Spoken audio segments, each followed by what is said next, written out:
با عرض سلام و ادب بیننده‌های عزیز و ارجمند شبکه ورزش باز هم رسیدیم به نشر نوبتی برنامه 90 دقیقه که فراگیر رقابت‌های لیگ اولی چمپیونات مملکت اوید به فوتبال به حساب می‌رود و این هفته یک چند رقابت‌ها در دور 16 چمپیونات مملکت برگزار شد. واقعا هم بازی‌های هنگاموی در این دور روزهای استراحت برگزار شدند. امروز در استودیوی برنامه 90 دقیقه قرار دارند راهبری دپارتمنت داوران و ناظران فدراسیون فوتبال تاجیکستان رستم عبداللهیف و کارشناس فوتبال سابق بازیگر تیم ملی کشور سپون خوجامov خوش آمدید به استودیوی برنامه 90 دقیقه. خاطررسان میکنیم دوستان ارجمند که روزهای جمعه و شنبه 5 بازی در دایره دور 16 چمپیونات مملکت برگزار شد و از همه رقابت هنگاموی این میان دسته‌های کلوب مرکزی ورزش ارتش و خوجند بود که افسران توانستند با حساب 3-1 پیروزی خود را به دست آورده. بعداً خطلون در میدان خود دوشنبه را شکست داد. استقلال هم با حساب 2-0 بر استرافشان پیروزی به دست آورد. کوکتاش در میدان خود از فایسکند ناکام گردید و دیداری دسته‌های روشن و اسقاط مساوی 0-0 در ورزشگاه مرکزی شهر کلوب به پایان رسید.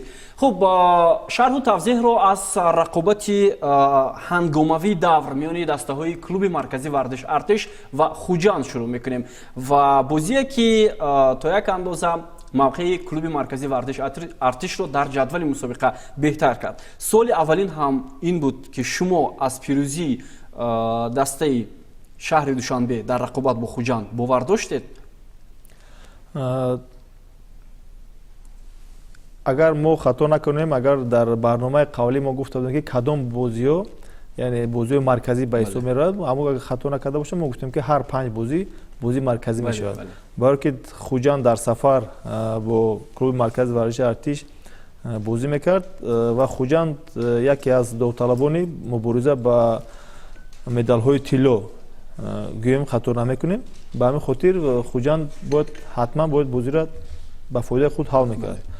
کلوب مرکز ورزش ارتش باشد، باید از خوجند خول باید میستانید که موقع خود را استوارتر و در لیگ اولی باقی ماند. و بازی من گفتم است که هم بازی جالب گذشت و بهت امکانات‌های و حالت‌های گلزنی چی دسته خوجند چی کلوب مرکز ورزش ارتش داشت و حالت‌های گلزنی که اگر در وقتش خوجند استفاده می‌برد، من فکر دارم که بازی تماما دیگر رنگ می‌گیرد. از فرصت استفاده بردن نتونستن ای حالت‌های گلزنی. به همین خاطر کلوب مرکز ورزش ارتش وقتی حساب خود را در این بازی کشید و در بازی خود را در عکس الهجوم ها دیگر حرکت کرد و دیدیم که دوم گل را شد در عکس الهجوم، گل فتلوف که به ثمر رساند. بعد یکی از گل های بهترین بود. در نیمه دوم هم خیلی که باز یک از در عکس الهجوم ها فتلوف باز هم گل زد. باز هم امکانات های بسیار بیشتر داشتن، لیکن متاسفانه فوتبال است، اما آنها را استفاده بردن نمیتوانند.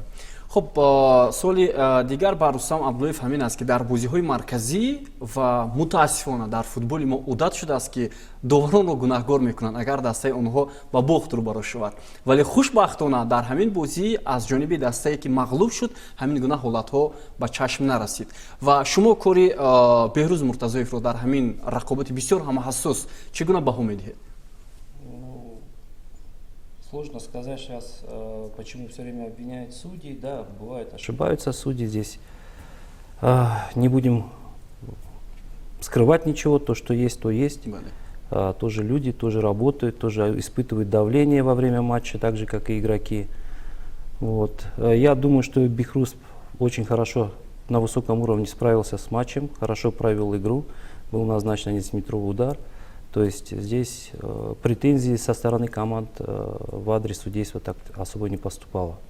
خب در فوتبال ما حالا داوران هم در چمپیونات تاجیکستان، هم در لیگ اولی و هم در لیگ کسبی فوتزال بیشتر فعالیت میکنند. این تاثیر نمیرسوند و چرا همین گونه حالت ها است؟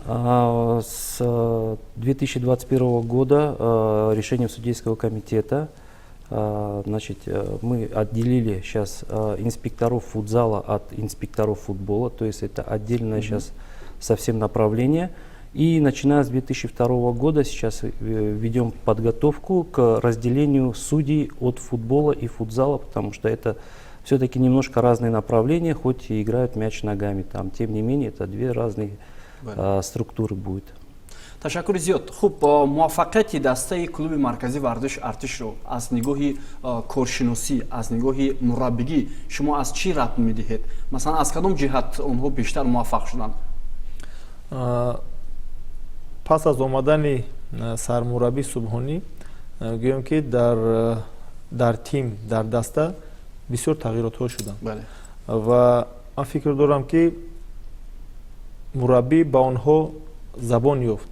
яъне он чизе ки мураббӣ мехоҳад дар майдон дидан, ҳамин чизҳоро айни ҳол бозингаро иҷро карда истоданд. ва бинед ки яке аз бозингарони эҳтиётӣ дар ҳайати ҷавонони тим бозӣ мекард, Комрон Иброимов, ки яке аз бозингарони асосӣ дар айни ҳол бозӣ карда дар як мавқее ки пурмасъул аст, ҷое ки пурмасъул аст, яъне дар дифои марказ бозӣ кардааст ва хушбахтона ки беҳад хуб бозӣ карда истодааст. ин яке аз омилҳо. ва Субҳонӣ яъне дар тактика камтарак тағйирот ворид кардагӣ аст. ва ман фикр дорам ки чизе ки ӯ хоста истодааст, аксарияти ҳамон нақшҳое ки ба бозӣ мемонад, аксариятш иҷро шуда истодааст. ва фикр дорам ки дар ин ҷо бисёр ҳам Субҳонӣ яъне корҳои душворро анҷом дода истодааст. ва ин ба муваффақият оварда расонидааст. хуб дӯстони арҷуманд, ҳоло мутаваҷҷеҳ мешавем ба суханроини сармураббиёни дастаҳо Рустам Хоҷаев ва ҳамчунин Амин Субҳонӣ ки дар поёни ҳамин рақобат чӣ гуфтанд. ба фикри ман дар аввали бозӣ дастаи мо ба бозӣ намедонам аз кадом сабаб ба фикри ман ба рақиб бисёре бад дод ки бозӣ кунад ва бозии худро натонистем кардан. ман намедонам бозингарои касбӣ бояд хеле хатогӣ накунанд. ин хатогиҳое ки мо кардем дастаи клуби марказии варзишӣ истифода бурд ва аз ҳамин сабаб бозӣ ба он равиши гирифт ки ба он чизое ки мо аз ин чизо интизор набудем. аз ҳамин сабаб ба фикри ман мо дар қисми дуюм бозӣ кардан натонистем, аз сабабе ки мисол дастаи клуби марказии варзиш хеле бозии хуб нишон дод ва дастаи ЦСКА табрик мекунам барои ин бозӣ. خیلی خوشحالیم که ما تونستیم تمام امتیازها رو از این بازی بگیریم روبروی همچین تیم خوبی. خب همونطور گفتم تیم خوجان تیمیه که مربی خیلی خوبی داره و خیلی دوست داشتم با این تیم ما که حالا کار بکنیم 90 دقیقه‌مون کارهای تاکتیکی باشه. واقعا از هر دو طرف بوده. من خودم موقعی که اومدم اینجا شروع به کار کردم هفته‌های قبل میگفتم که هفته به هفته تیم بهتر میشه، تاکتیکی تر میشه و از بچهای خودم خیلی ممنونم، تشکر میکنم که تونستن اون دستورات، اون کارهایی که ما در تمرینات انجام دادیم اینا رو به نحو احسن انجام بدن. خب بعد از انجام مرحله اول هیچ کس باور نداشت که کلوب مرکزی ورزش ارتش یک بار موقع خود را در جدول تغییر میدهد و واقعا هم شما خوب قید کردید که اومدن امین سوپانی با صفت سرمربی دسته بسیار چیزها تغییر هم یافتند در این دسته. اما شاید برای هواداران دسته خوجند نگران کننده آن است که دسته مذکور که همساله анана шудааст дар чемпионати мамлакат ба сифати даъвогари асосӣ дар борбораи истиқлол барои чемпионӣ талош мекунад, дар ҳамин гуна рақобатҳо имтиёз аз даст медиҳад ва ин аз фикр мекунам шояд беҳайсият будани ҳамин тимро нишон медиҳад ки наметавонад дар бозиҳои муҳим имтиёзи лозима ба даст оварда. бале барое ки дастҳое ки барои медалҳо мубориза мебаранд онҳо бояд тамоман дигар хел бозӣ кунанд.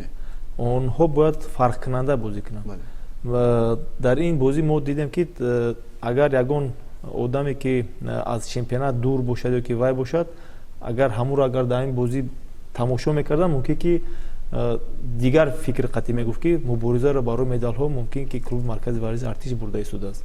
барои ин ки бозии хуҷанд дар ҳақиқат нигаронкунанда аст ва сармураббӣ аз ҳамин далолат медиҳад ки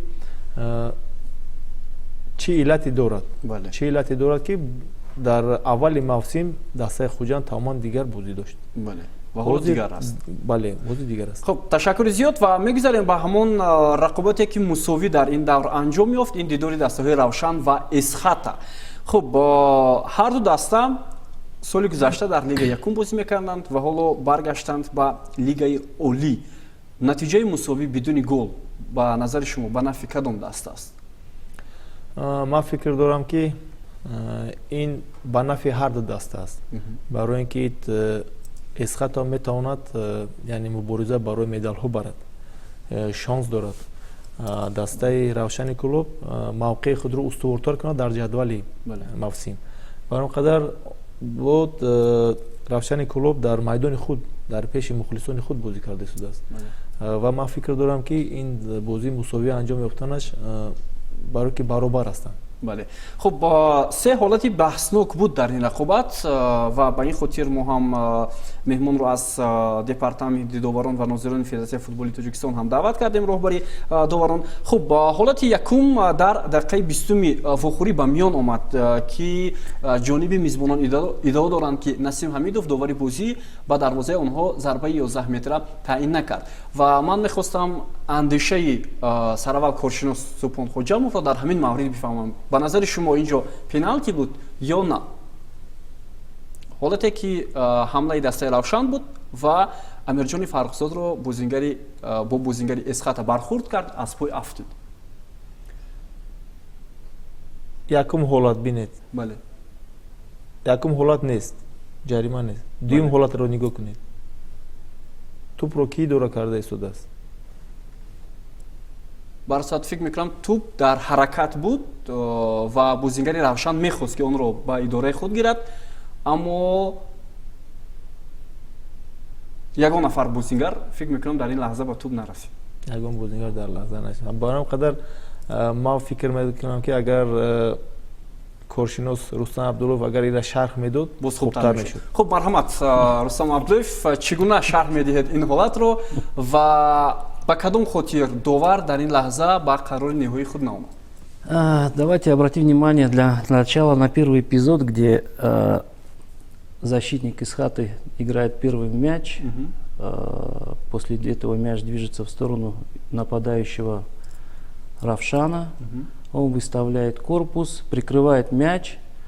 И в этот момент, вот сейчас если посмотрите, вот здесь вот эпизод, первый играет защитник и нарушение идет со стороны игрока Равшана. Но судья пока дает возможность продолжить мяч, хотя, на мой взгляд, лучше бы он здесь свистнул бы в пользу защиты.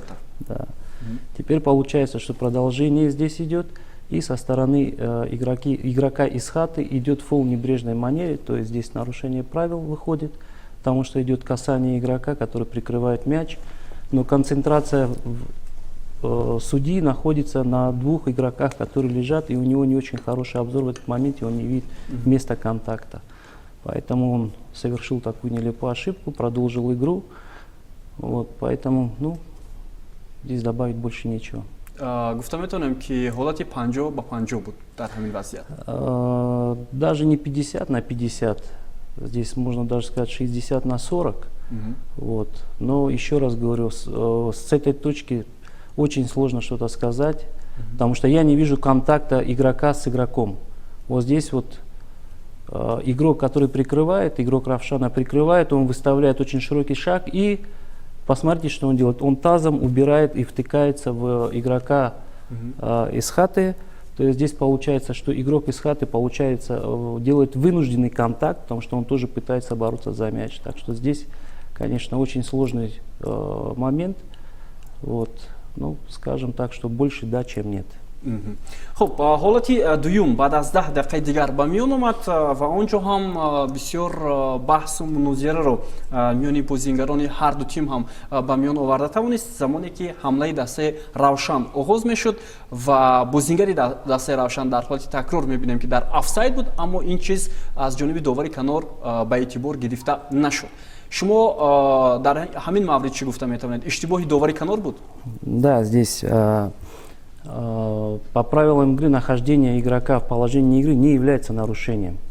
Вот. Игрок, находящийся в положении игры, обратил внимание на то, что первый помощник не поднимает флаг, вот, и он, естественно, продолжает движение в сторону мяча. Есть рекомендация для помощников, если мяч направляется в сторону вратаря, и вратарь имеет прямую возможность овладеть мячом, в этот момент не производится никаких остановок, не фиксируется, есть принцип «жди и смотри», для того, чтобы просто-напросто не было слишком много остановок во время матча. Это рекомендация FIFA. В данном моменте, я думаю, судья просто-напросто, мы видим на повторе, видели прекрасно, как он стоял, он зафиксировал это положение. Мы видели реакцию, посмотрите, главного арбитра, который получил по переговорному устройству сигнала, что офсайд. И посмотрите, мяч уже где, и судья до сих пор не движется. Вот он только после этого начинает движение в сторону судьи, потому что он получил информацию, что офсайд. Здесь я считаю, что первый помощник совершил техническую ошибку, надо было зафиксировать. Вот, и не было бы вот этой вот нелепой ситуации, когда все стали возмущаться по этому поводу. Но изначально первое нарушение правил это было положение игры, игрок мешал своим действиям вратарю. бале хуб ба эътибор нагирифтани ҳамин ҳолат воқеан ҳам муаммоҳоро бисёртар мекунад, суолҳоро бисёртар мекунад.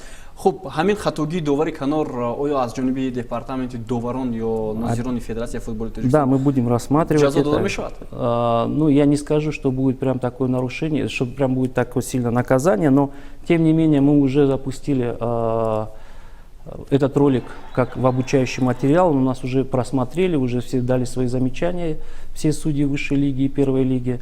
То есть здесь судья, да, получит свое нарекание, это однозначно, уже получил. бале хуб ташаккур ва як ҳолати дигар ҳам ба миён омад, он дар ҳамлаи дастаи равшан буд замоне ки довар зарбаи ҷаримавӣ ҷониби дастаи эсхата дод. Ин ҳолатро шумо чӣ гуна шарҳ медиҳед? Если мы обратим внимание, посмотрите, ведется борьба за мяч.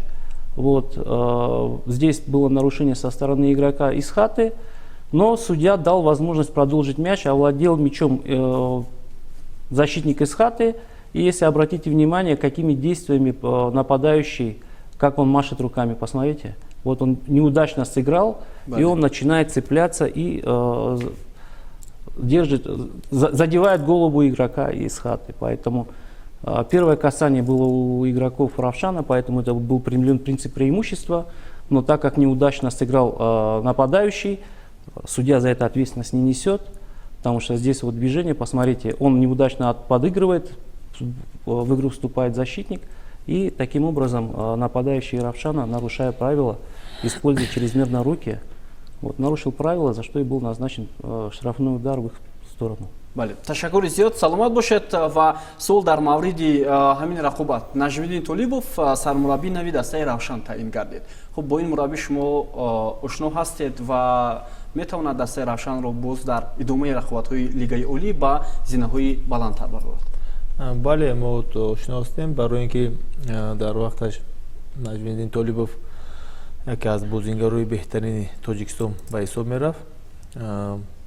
ҳамчун мураббиам мураббии пуртаҷриба мебошад ва ман фикр дорам ки ба Наҷмиддин Толибов вақт дар кор аст, барои ин ки вақт гӯем ки тамоман нест, барои ки чемпионат рафта истодааст ва ягон тағйироти куллӣ гӯем ки карда наметавонад. Он чизе ки дорад Равшани клуб аз ҳамин бозингаро, яъне ягон корҳои тактикӣ дар тағйироти дар дохили бозӣ агар карда тавонад, ба фикрам хуб мешавад.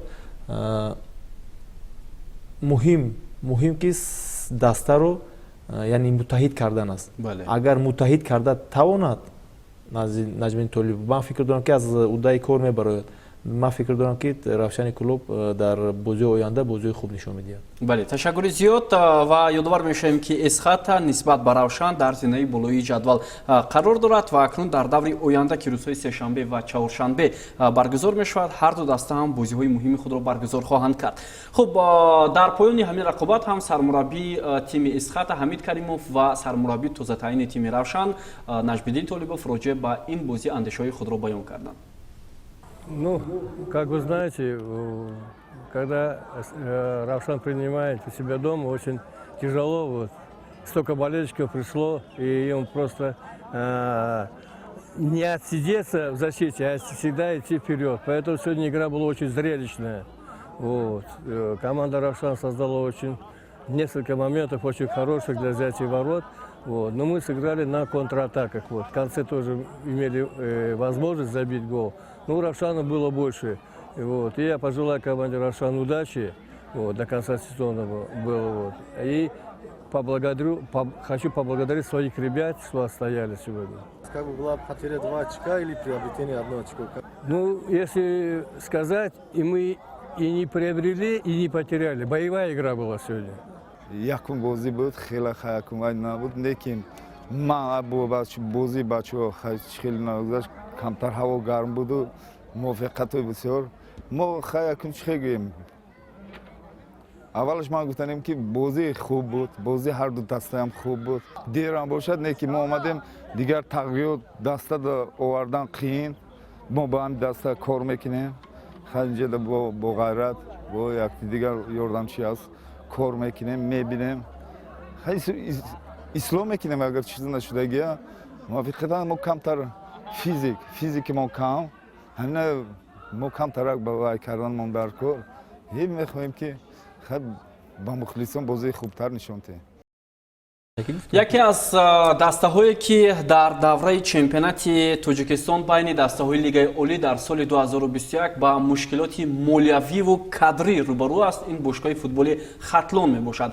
Вале новбаста аз ин ҳам шогирдони Асаддин Ҳабибуллоев дар ин давра ба натиҷаҳои баланд ноил шуданд ва яке аз ғалабаҳои онҳо дар даври 16-уми чемпионати мамлакат ба даст омад ки тими хатлон дар майдони худ бо ҳисоби 2-0 Душанберо шикаст дод. خب آیسته آیسته خطلون هم با جلب بعضی از فوتبالبازان جوان و بازیگرانی که در رقابت‌های حساس اشتراک کردن نتوانستند موقع خود را بهتر کرده ایستاده است و بسیاری مطمئن بر آن هستند که اگر خطلون وضع مالیویش خوب باشد مثل سالهای پیش یکی از گرندهای فوتبالی تاجیکستان میشود. زمانی که آنجا شما بازی میکردید در هیئت همین دسته همچون وحش کسی که در همین فکر است من فکر دارم که فکرهای درست است برای اینکه اگر در دسته خطلون وضعیت مالیویشون اگر در یک سطح ضروری باشد این دسته فقط برای مدال های طلا مبارزه میبرد. برای اینکه دسته خطلون عموما در همون دسته یعنی چی از تیم‌های جوانان که سر شده باید کار در یک سطح ضروری مونده شده است و بازیگران محلی آنها هم یعنی که در یک سطح ضروری قرار دارند و آنها میتوانند که 4-5 بازیگری که پرتجربه را اگر با دسته دعوت کنند این همین جوانها میتوانند با آنها یعنی پیوست شده یک تیمی برقوت رو یعنی تشکیل کنند. خب ببینید که دسته خطلون نوبس از همین مشکلی ها یکی از مکتب های بهترین فوتبال نورستان را دارد. به نظر شما همین حالا هم در همین گونه وضعیت چگونه مربیان کار میکنند با فوتبالبازان نورست که ببینید تمام هیئت دسته دستبرانی خود تیم خطلون است. بله من فکر دارم که این جوانان برای آینده بازی کرده ایستادند. برای نام خود برای نام کردن یعنی آنها امکانیتی حوز در حیات اساسی بازی کردن دارند و تجربه گرفته ایستادند. ملکه مهارت خود رو بلند کرده ایستادند و دیگر دستا آینده میبینید که از همین جوانان رو با دیگر تیم ها یعنی با دیگر دستا دعوت میکنند و شرایط خوبتر قطعی. برام قدر من فکر دارم که آنها همین چیز رو درک کردن و نو وابسته به همین حالت مشکلی که حوزی دارند مالیوی بازی کرده ایستادند. با این اگر با همین جوان ها هم اگر یک نظر کنند یعنی یک مالیوی همون حالت های مالیویشون اگر خوبتر شود من فکر دارم آنها برای زینوی بالاتر مبارزه میبرند.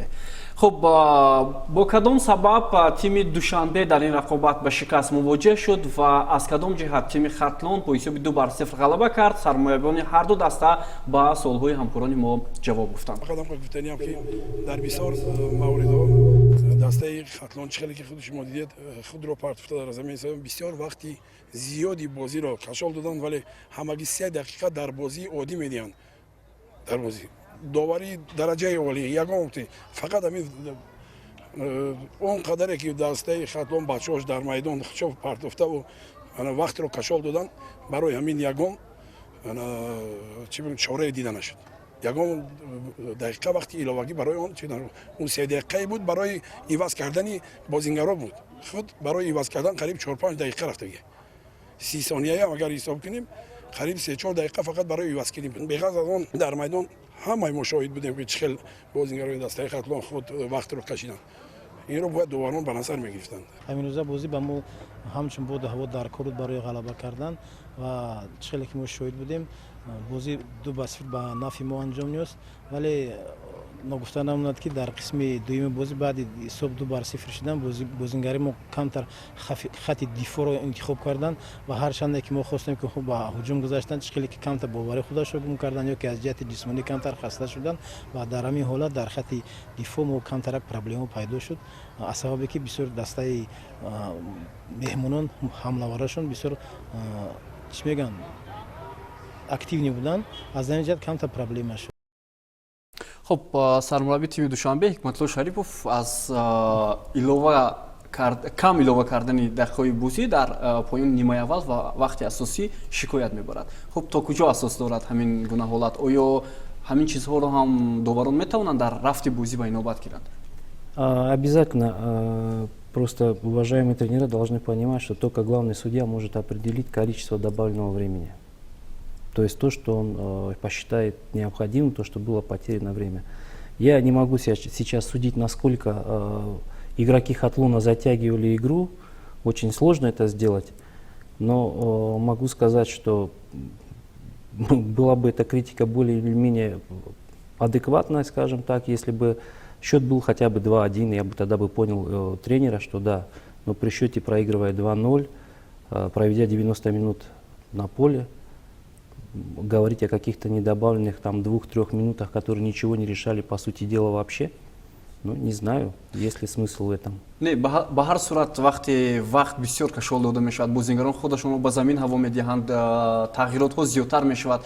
Нобаста аз ҳисоби бозӣ ман фикр мекунам довар бояд вақти муайянро дода бошад дар ҷараёни бозӣ. Давайте теперь вернемся, да, вспомним матчи, когда очень много критики поступало со стороны болельщиков, то, что судьи добавляли по 6 и по 8 минут, когда игроки затягивали, симулировали получение травмы, приглашали врачей, судьи компенсировали, и исходя из этого начинались потом критика, получалась критика в адрес судей, то, что необоснованно добавлено больше времени.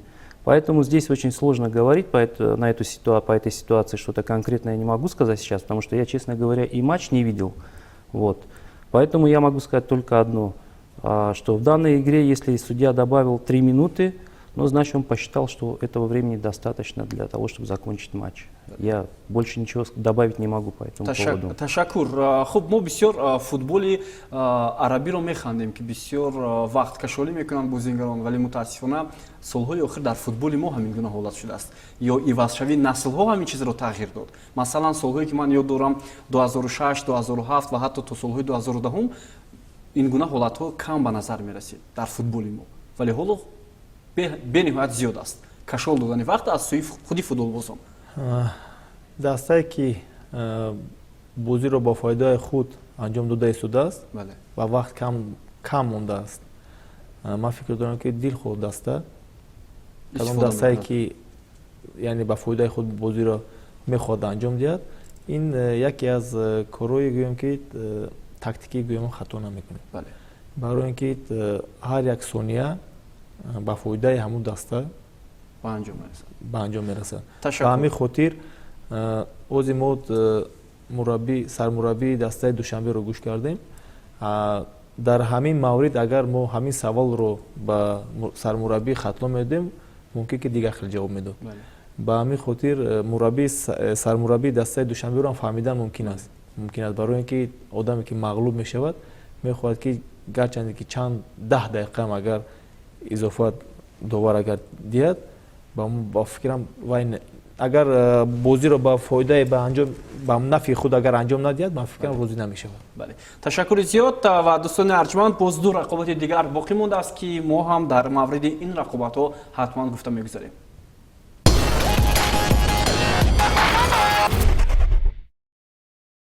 яке аз бозиҳои ҳассос рӯзи шанбе дар варзишгоҳи марказии пойтахти кишварамон баргузор шуд бо иштироки Истиқлол ва Иштиравшан, ду дастае ки дар пойгаи қаҳрамонӣ имконияти хеле ҳам хуб доштанд ва истиқлолиҳо тавонистанд бо ҳисоби 2-0 Иштиравшанро мағлуб кунанд. Хуб, мо хуб медонем ки Истиқлол айни ҳол омодагӣ дорад барои бозии ҳассоси Лигаи Қаҳрамонҳо бо Персеполиси Эрон дар даври ҳаштякниҳоии Лигаи Чемпионҳо ва дар бозӣ мухлисони хеле ҳам зиёд буданд. Ин бозиро яке аз доварони шаҳри Душанбе доварӣ кард ва аммо аз шаҳри Нав маъзарат Абдулло Давлатов, вале эътирозҳо хеле ҳам зиёд буданд ва маълум буд ки масалан дар бозӣ қарор доштем, довар қарорҳое мебаровард ки он қадар ба худ бовар надошт дар ин рақобат, масалан додани зарбаи кунҷӣ ё таъин накардани зарбаи ҷаримавӣ ва ин ҳолатҳо зиёдтар ба назар расиданд. Хуб, шумо нозири доварон будед дар ҳамин рақобат, кори доварро чӣ гуна баҳо додед дар поёни рақобат? Я считаю, что в целом бригада очень хорошо отработала. Да, были допущены, скажем так, технические ошибки, когда не использовали вовремя переговорное устройство. Было разногласие у нас один раз, когда первый помощник показал удар от ворот, а на самом деле мы все видели, что это был угловой удар. Единственное, то, что они с собой не согласовали этот вопрос по радиоустройству, и была допущена ошибка первым помощником, то, что он показал удар от ворот, а затем поменял решение. Это некрасиво выглядит, но тем не менее был правильно назначен угловой удар. Был эпизод, где было совершено нарушение в центре поля против игрока Истиклола. Судья по ошибке показал направление в сторону Истиклола, то есть мяч разыграли Истиравшан, но он вовремя спохватился и справился, то, что бригадный метод сработал, здесь уже подсказали, и опять же мяч был возобновлен правильно. Вы сами видели, насколько была напряженная игра. Это была действительно, я считаю, я могу смело сказать, что одна из красивейших игр на сегодняшний день. Потому что обе команды играли очень хорошо, атаковали и та, и другая команда, и возможности были забить и у Истиравшана, и Истиклол показал нам красивую игру. Все было здорово, и нужно учитывать то, что такого уровня матчи всегда создают определенное давление на судейскую бригаду тоже. Плюс, учитывая болельщиков Истиравшана, которые, ну, скажем так, не успокаивались, поддерживали все время, гнали свою команду вперед, дополнительно создавало неудобства, конечно, для работы судейской бригады тоже. Поэтому я думаю, что судьи, не скажу, что безукоризненно, так не бывает, есть мелкие ошибки, над которыми нужно поработать, но в целом бригада очень хорошо провела матч. Ташаккури зиёд ва дар тақвияти суханҳои шумо воқеан ҳам Истиравшан як бозии кушоди зебои футболро нишон дод ки ман фикр мекунам барои бисёре аз дастаҳои Лигаи Олӣ дарси ибрат ҳам ҳаст ки Истиравшан муқобили чемпиони чандин каратаи Тоҷикистон Истиқлол як бозии нотарсона нишон дода тавонист ва ба гумони ман агар Истиравшан ҳамин гуна равиши бозиро идома диҳад метавонад ҳатто дар Тоҷикистон мавқеи хуҷандро тан карда барои дастаи дуюм будан дар кишвар. Шумо ҳам шоҳиди ин бозӣ будед. Чӣ хулоса баровардед аз рақобат ва нимаи аввал бо ҳисоби 0-0 ба поён расид, дар қисми дуюм Истиқлол аз ду имконият хуб истифода кард ва гол зад. дуруст, дар ҳақиқат фазои ҳамин бозӣ як фазои ҷолибтарин буд, гӯям хато намекунем, барои ин ки вақте мо ба майдон ворид шудем, мо фарқ накардем ки мо дар Истиравшан қарор дорем ё дар Душанбе, барои ин ки беҳад бисёр мухлиси Истиравшан буд ва онҳо аз даста, яъне аз бозингаро хоҳиш мекарданд ки онҳоро ба пеш, яъне даъват кунанд ман дар аввал фикр карда будам ки Истаравшан эҳтиёткор бозӣ мекунад ва аз дифоъ сар мекунад ки сармураббӣ Муҳаммадҷон Ҳайбуллоев ба фикрҳои ман ба фикрҳо розӣ набуд ва дар ин бозӣ тактикаи интихоб кард ки яъне бозӣ кунад, кушод бозӣ кунад ва яке аз бозиҳои беҳтарин гӯям беҳтарини чемпионат хато намекунем. шумо дар бозии аввали Истаравшан ҳам вақте Истиқлолро мағлуб кард қарор доштед. Фарқи он бозӣ аз ин бозӣ дар чӣ буд? мо боз бармегардем вақте ки шумо савол додед ки Истаравшан нотарсида ҳам хеле бозӣ кард, барои ин ки Истаравшан дар майдони хуб Истиқлолро мағлуб кард бо ҳисоби 2-1. бале, ва онҳо ба худ бовар карданд ки ба Истиқлол бозӣ карда метавонанд ва сармураббӣ дар яке суҳбатош гуфта буд ки мо мехоҳем мубориза бо медалҳо ва дар ҷоми Африка бозӣ кунем ва ин гуна даста агар хоҳад дар ҷоми Африка бозӣ кардан, яъне Истиқлол ба онҳо гӯям ки яке дастое ки дар Африка бозӣ кардааст ва дар Лигаи Чемпионҳо айни ҳол бозӣ карда истодааст ва ин рақобати беҳтарин аст ва онҳо дар ин ҷо худашонро месанҷанд ва дидем ки Истаравшан ҳам метавонад. Истаравшан ҳам метавонад агар дар даста бо як 2-3 тағйироти дига агар карда битавонад, ман фикр дорам ки Истаравшан дар оянда озод бозӣ карда метавонад. خب تشکر زیاد. برمیگردیم باز هم سر همون بحث دووران. در برنامه قبلی مربی دسته ختلان از کاری دووران به خاطر آن نگران بود که بسیاری از بازیگران با دوورانی که دووری میکنند اعتراض بیان میکنند و دوور این حالت ها رو بدون جزا باقی میماند.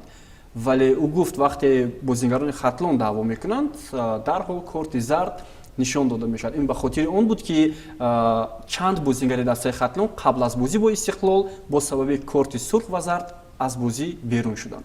شما به این فکر چی گفته میتوانید؟ Мне сложно сейчас комментировать это по одной простой причине, что задача сейчас стоит так, чтобы наладить дисциплину, игровую дисциплину на поле, поэтому судьи, они определяют сами, насколько игроки, праводействия их не выходят за рамки правил игры, потому что обращаться к судье можно по-разному. В соответствии с этим по-разному обращению идет наказание.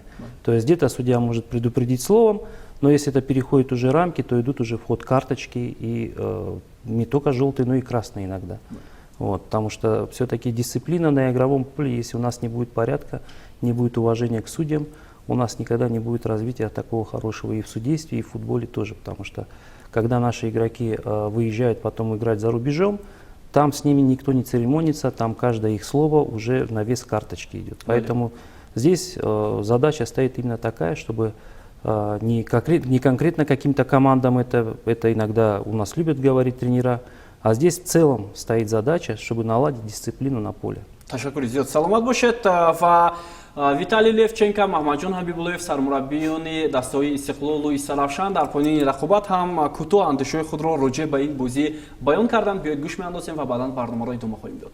Ну, опять же, мы попали в этот тяжелый график, вы видите, да, то есть мы имели на подготовку 2 дня, а Истаравшан работал в недельном микроцикле, поэтому нам очень тяжело даются игры. Мы уже 4-ю игру играем подряд, поэтому ребята без отдыха, понятно, что есть усталость, вот, и как бы первый тайм он был такой, ну, втягивались ребята в игру, входили в игру тяжело, вот, поэтому я рад, что во втором тайме они прибавили, вот, забили 2 мяча, вот, и довели игру до логического конца, победили. برای هر یک حالت میگیم تشکیل کردن قوای زیاد میشه و چیزی که در قسم دیدیم وقتی که ما یک سیستم بازی رو حلش کردیم و با 3 بازیگر خط دفاع گذاشتیم نتوانستن که تا آخر بگیم قوتشون نرسید. برای همین البته ما بازی در سه خود روزی او نقشه‌ای که ما داشتیم فقط همین یک حالتی که همون حالت گلزنی رو یک نقطه آخر رسوندن نمیتونستن. در قسمت دوم هم میتونستیم که البته یک چند حالتهای خوب بود که یک با یک چی سازوار شیم، لیکن این فوتبال است، نه هر یک ضربه گل می شود.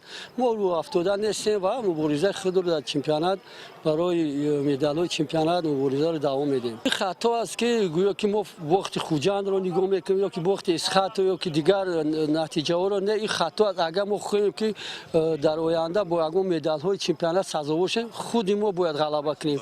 کی باخت میدید کی غلبه میکنه، عموما با ما ما فقط فکری بازی خودمون رو کنیم.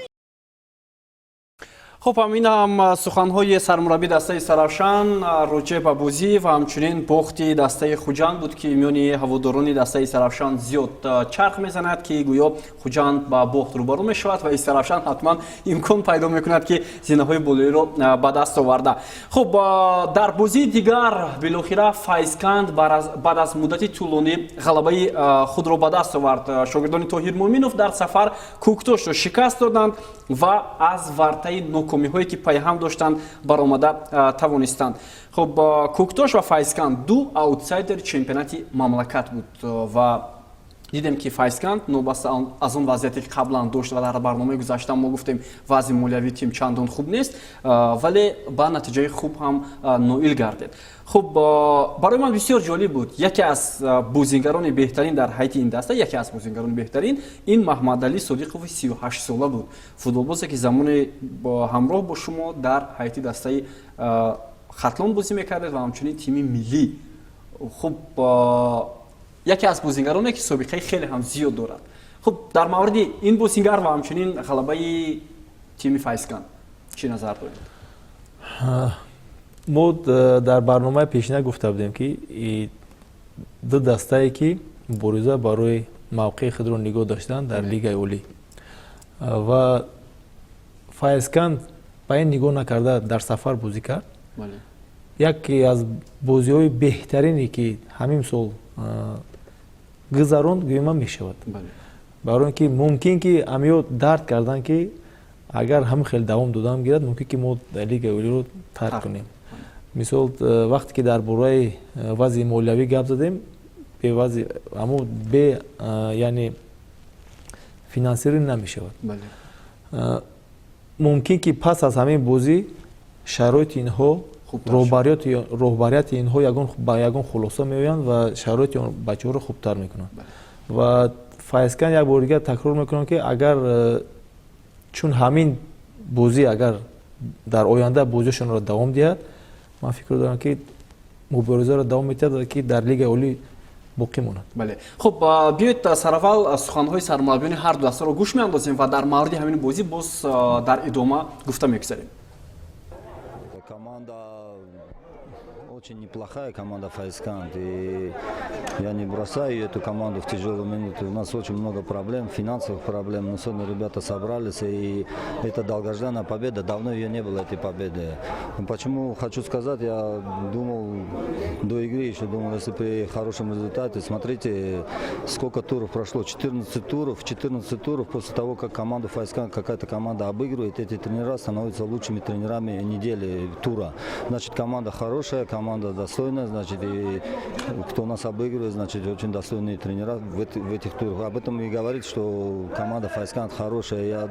Я думаю, что если немножко руководство клуба повернется к нам лицом, решит наши финансовые проблемы, эта команда не вылетит из высшей лиги. Фикрам даринҷо ман аз худам ҷавобгариро намегирам. Ба фикрам ҷавобгари манам асту, лекин дар даста фикр мекунам як гурӯҳе аст ки моро ба қафо кашол карсудааст. Фикр мекунам бояд мо ин корро барҳам тием аз даста. Тамом. خب علی رسول محمدов هم از گروه بازی بعضی بازیگران نگران هستند. متاسفانه در فوتبال ما این چیز بسیار رخ میدهد و باز کارهای دیگری را که بازیگران انجام میدهند در جریان رقابت ها بازی کردن آنها در همان گویم که شرکت های بوک میکری. خب البته این چیز رو ما در این مورد گفته نمیتونیم، ولی در مورد گروه بازی که علی رسول محمدov گفت، شما که سالیان زیاد بازی کردید، خب چگونه شرح میدهید همین گونه حالت رو؟ این از همه چیز بی‌زیب است. وقتی که در تیم در دسته گروه بازی می شود، این همه چیزی بیزیب است. این رو شکستن در کار است. در وقتی که دسته متحد نمی شود، یک سرجمانه نمی شود، وقتی گروه بازی می شود دسته نمی شود. موفقیت هم بله یگون چیز نمی شود در دسته. فقط همین یعنی مبارزات نفهمی با ترینر با سرمربی، نفهمی بین همدیگر، بین بازیگرا. به همین خاطر این همین قلاب رو شکستن در کار و حرکت کردن در کار که دسته رو متحد کردن. در اینجا نه فقط گروه بازی در باره از وقتی که سرمربی سخنرانی میکند، نه فقط گروه بازی در داخل بازیگرا هست. ممکن که رهبریت هم در همین موارد یعنی با آنها باشد. ممکن که سردار دسته یا اینکه منیجر دسته در همین یک جا باشند. به همین خاطر با علور اشوب محمدов من در آینده میخواهم که بربردی میخوام و میخوام که دسته رو تواند سرجم کند.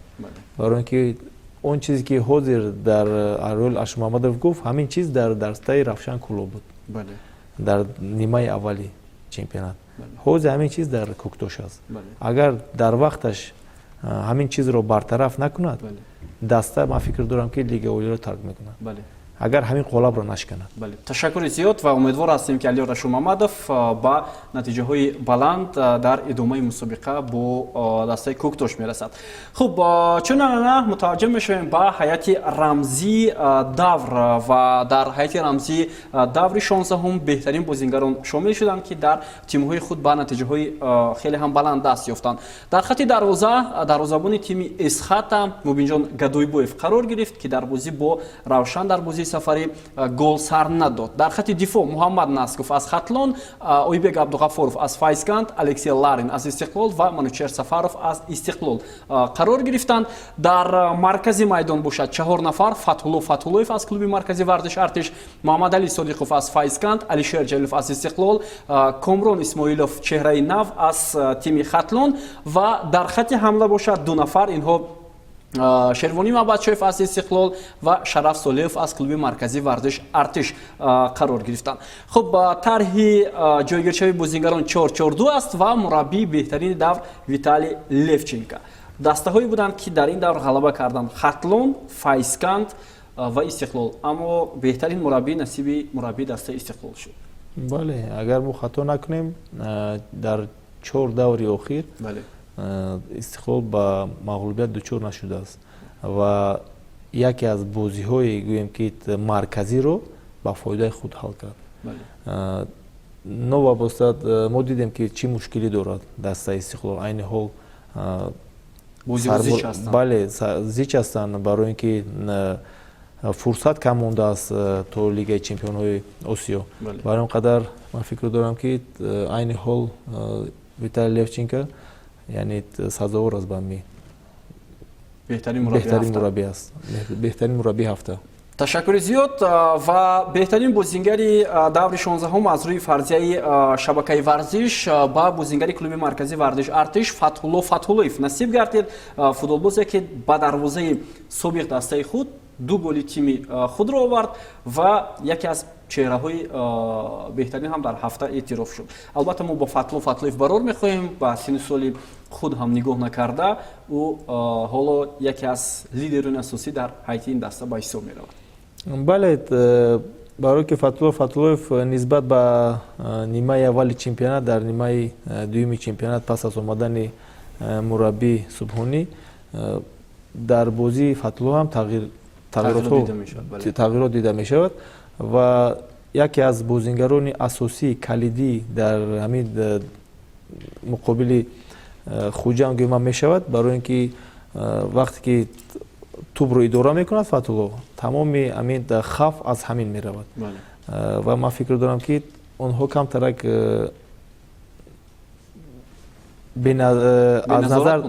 از نظر دور کردن. از نظر دور موند. من فکر دارم که این خیلی بازیگری که با تجربه است. من فکر دارم که این رو آزاد فکر کردن موندن در کار نیست در میدان. وقتی که خیلی بازیکن‌ها رو شما آزاد فکر کردن میمونید اون چیزی که میخواد در میدان میکنه. بله. و همین کارو فتلو کرد. بله فتلو کرد. تشکر زیاد و دوستان عزیز با جدول مسابقه متوجه میشویم.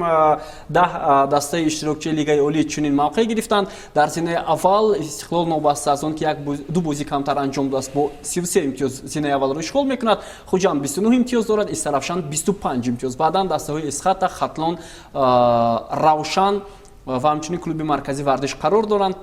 فایزکان هم با زینه هشتم برآمد. دوشنبه و کوکتوش دسته های اوتسایدر تا حال با حساب می روند.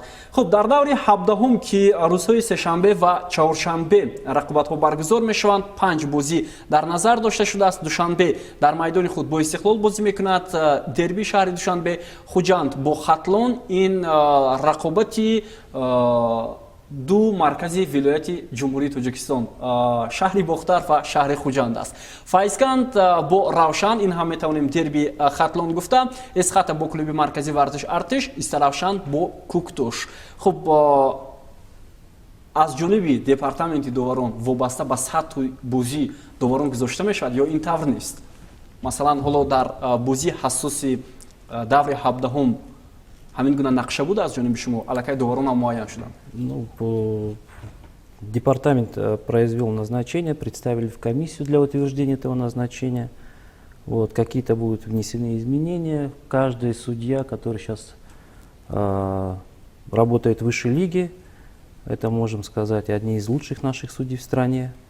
Вот, и они все распределены в соответствии с уровнем матчей. Я думаю, что никаких проблем не должно возникнуть. И судейство пройдет на должном уровне.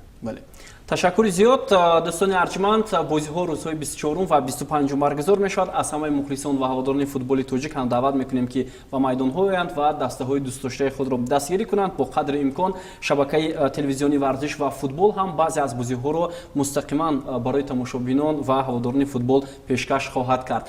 از سپان خوجامов و رستم عبداللهیف برای شرکتشان در برنامه 90 دقیقه اظهار سپاس میکنیم و امیدوار هستیم که بعد از انجام دوره 17 باز هم در استودیو جمع و بازی های دوره 17 رو مورد تحلیل و بررسی قرار خواهیم داد. سپاس از شما و بیننده عزیز. روز پنجشنبه باز نشر نوبتی برنامه 90 دقیقه روی اکران ها خواهد برآمد و راجع به دوره 17 چمپیونات مملکت. تا برنامه های آینده صحتمند و پیروز باشید.